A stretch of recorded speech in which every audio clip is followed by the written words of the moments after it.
You know, I'm going to talk a little bit about a little bit of an interesting topic, especially when you're talking about walleye fishing, and it's about jigs. Now, when you look at jigs, I consider jigs a wide spectrum of different baits, everything from a blade bait to a jigging rap to a soft plastic to a hair jig to the classic ball head jig and minnow. But what I want to share with you is over this course of this last season, different locations and where I caught walleyes with all of these jig baits. We're going to start out on Lake Vermilion. I was up there early season. Water temperature is about 55 degrees in spring, and we were catching really monstrous walleyes on a plain hardball jig with a night crawler, half of a night crawler. We're up on the tops of like 5 to 8 foot humps, rock humps, and the fish are sitting right on the tops of the humps, and we're literally fan casting and slow reeling the bait over the tops of the humps. And it was really intriguing because a lot of times we were using forward facing sonar as well as 360 to isolate where these isolated boulder piles are, and we're reeling the bait, swimming it right through the tops of the boulders. Very similar to, I would say, almost like smallmouth fishing in midsummer for smallmouth, and when they're up on the very crowns of the tops of the rock piles. You know, throughout the course of the year, I fished walleyes on numerous different times. Every year we get a chance to go up to Northwest Ontario. I went up to Sturgeon Lake. This is pretty far north. And one really cool presentation technique that we got on is another jigging presentation, but it's a little bit different than what a lot of people consider classic walleye jigging is. And what it is actually a relatively heavy jig. And we were up there in midsummer. This is a half-ounce moon eye jig with the 3.5 suicide shad on it. But what I do with this bait, rather than casting it and jigging it back to the boat, what I'm gonna do is what we call jig trolling. Okay, this is a half-ounce bait. We're in 22 foot of water. I'm gonna take it, drop it to the bottom, and then I'm gonna simply reel the bait 3 to 4 feet off the bottom and move the boat along at a very, very slow rate of speed, like 0.5 miles an hour. And I'm gonna actually hold the bait suspended off the bottom. I'm not bouncing it on the bottom. I'm literally just trolling, slow trolling with the bait. The cool thing is, you know, you go up to Canada, a lot of those lakes are pretty rocky, depending on the lake you're on, but it's a fabulous technique to cover ground pretty quickly in moderate to deeper water conditions. This jig trolling technique is really key. A lot of walleye anglers, believe it or not, do not carry these half, 3/4, and 1 ounce jigs. This is a really key bait for that particular situation, or a key jig, I should say, for that particular situation.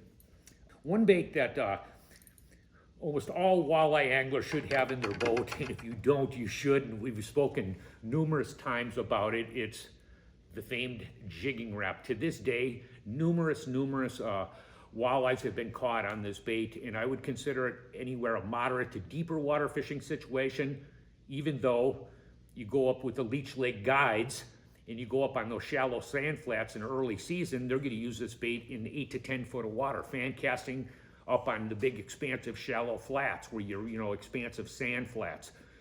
In deeper water fishing situations, like, you know, as I was saying, we go up to Canada and you're covering ground really quickly. You're driving around an underwater hump. You're driving around a point. There's very, very few presentations is faster than fishing with a jigging rap, just because of the sheer weight of the bait and your ability to cover a lot of ground. The biggest thing that I'd point out about a jigging rap, because I've been to different places, and it was weird because we were up there last year and some guys at the camp we were at says, no, I never catch fish on the jigging rap. So we're sitting there on the dock and I'm trying to explain to them, and they're showing me how they were fishing the bait. And I said, you know, I was there with my son, and he's looking at him and said, no, you're fishing the bait wrong, in the fact that you're not fishing with an erratic or slack line. And what I mean by that, you pitch it out, let it hit the bottom, and I pop it off the bottom, but when it falls back to the bottom, I drop the rod tip back to the bait. So what the bait does is literally gets into almost like a jumping maneuver where it jumps right, and then you pop it up and it jumps left, jumps right, jumps left. And that's the key thing. The end of the day, they came in, he says, can you borrow us a couple of more jigging wraps? They were absolutely sold. And a lot of it, like any technique, for you to be successful with that bait is confidence in ultimately catching fish, in the experimentation and learning how to use those individual lures. The next lineup, Al and I were out on Mille Lacs Lake. this last year. We're in fall, and we're up fishing in anywhere between 8 to 10 to as deep as about 12 to 14 foot of water. Water temperatures, again, is like 58 degrees in fall. The walleyes are moving back into these big, expansive weed flats. Some of the fish are actually out of the weeds on the hard, clean stuff, the sand and gravel patches out in front of the weeds, and some are actually inside the weeds themselves. Over the course of that day, we probably caught, I don't know, a lot of walleyes. And it was really intriguing in the fact that Al was throwing a black moontail hair jig, and he's fishing in back. Granted, I'm driving the boat. I'm watching on forward-facing sonar as well as 360, and I'm actually fan casting to the fish. And what I'm throwing is this bait here, and this is a really cool bait. It's actually a relatively older style of lure, and this is a Rapala ripping blade. But what this bait is, it's like a vibrating bait. So when you rip it up off the bottom, it really puts a lot of extreme vibration into it, but it falls really, really quickly. We ultimately had a really great day on the water. We caught a bunch of different walleyes. Al caught some on the moontail hair jig. I caught a load of them on the ripping blade. But the intriguing thing is, I came back there 4 days later with a new group of people. Guess what happens? The hair jig outfishes the blade jig 4 to 1. And the interesting thing is, I'm in the front of the boat. The gentleman in the back of the boat is slow rolling with the hair jig, and he is kicking my butt to the point where me and the other guy in the middle of the boat says, "What are you doing?" I'm watching what the guy is doing.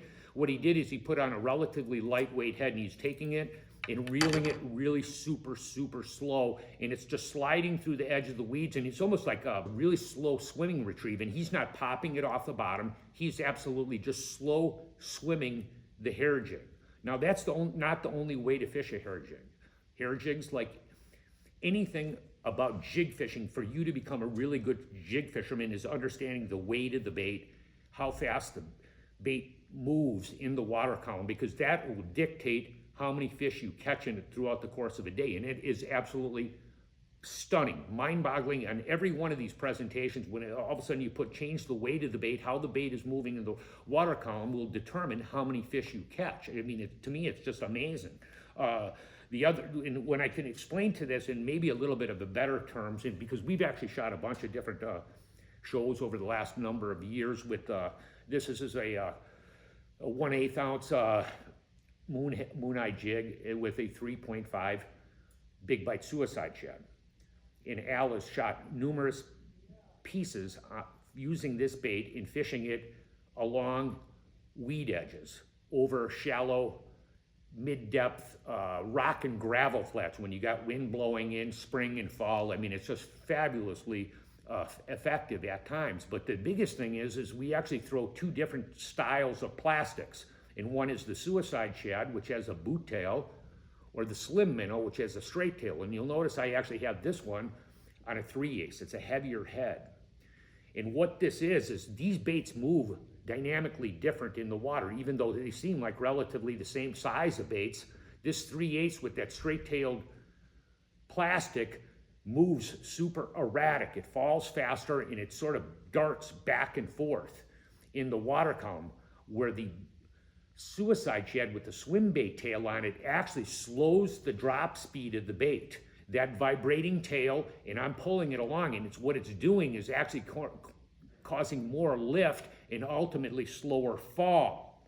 And that's what the key is. And you say, well, when do you use this one versus this one? You have to experiment and let the fish tell you what they want. And I've seen so many different times where one will outfish the other. And it's just based on the mood of the fish. And that's what the real key is, you know what I mean? Based on is to become a really good walleye jig fisherman is for you to figure out, to look at, number one, the spectrum of jigs today. You know what I mean? Where you have blades, jigging wraps, soft plates, hair jigs, classic hardball in a minnow head. And last but not least, I can't talk about, without talking about a really fabulous jig bait, is this bait right here. This is a rip and wrap. Loud, noisy bait, but realistically, you can cast this bait out and just reel it in. You know, it makes a lot of vibration and just reel it along, and it tracks along. But realistically, the way you fish a rip and wrap is generally with a ripping or jigging retrieve. Over the last couple of years, right now I've just heard that Green Bay, because we have some absurdly warm weather, Green Bay is actually open. Over the last number of years, this bait is one of the dominant baits out there for early season walleye fishing. I'm fishing 4 to 6, 8 foot of water. Those fish come in on those big flats and they're coming into the mouth of the Pesh to go into these various river mouths to spawn in the not so distant future. And what those guys are going up on those shallow flats and they're sight fishing with their not forward facing sonar, but side imagery, finding these pods of fish and just fan casting the baits out, letting it hit the bottom and slowly lifting it off the bottom, like 2 to 3 foot strokes. The interesting thing is, do you know where a lot of times these fish hit these bait?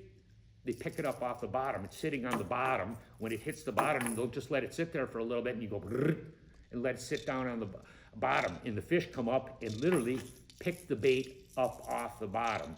You know, the same thing, this is a fabulous midsummer river bait in fast current. Same thing, jigging presentation. It's a good dirty water walleye bait in shallower, moderate depth weed beds in midsummer for walleyes. You know what I mean? So that's one thing in the fact that we're blessed to fish in so many various fishing situations. When somebody asked me about jigs, I could talk about each one of these presentations now for another half an hour for the little idiosyncrasies on where and how to fish a blade bait, where to fish the jigging rap, how to fish a jigging rap.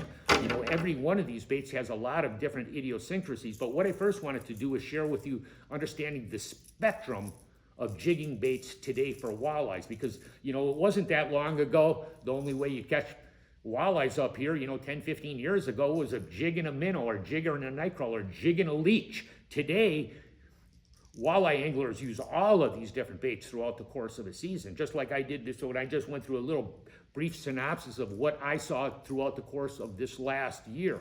But, you know, they're fabulous fun baits to fish. You know, one thing that, for me, I like fishing artificials. Not to say you don't fish live bait. I do fish live bait. I'm not really a purist per se like Al. Al doesn't fish live bait for walleyes. I use whatever's necessary, whatever's necessary. But I do know one thing: for you to become a very, very good walleye fisherman is to understand the spectrum of jigging baits to catch walleyes. No question about it. You will catch more fish and bigger fish than you've ever done before.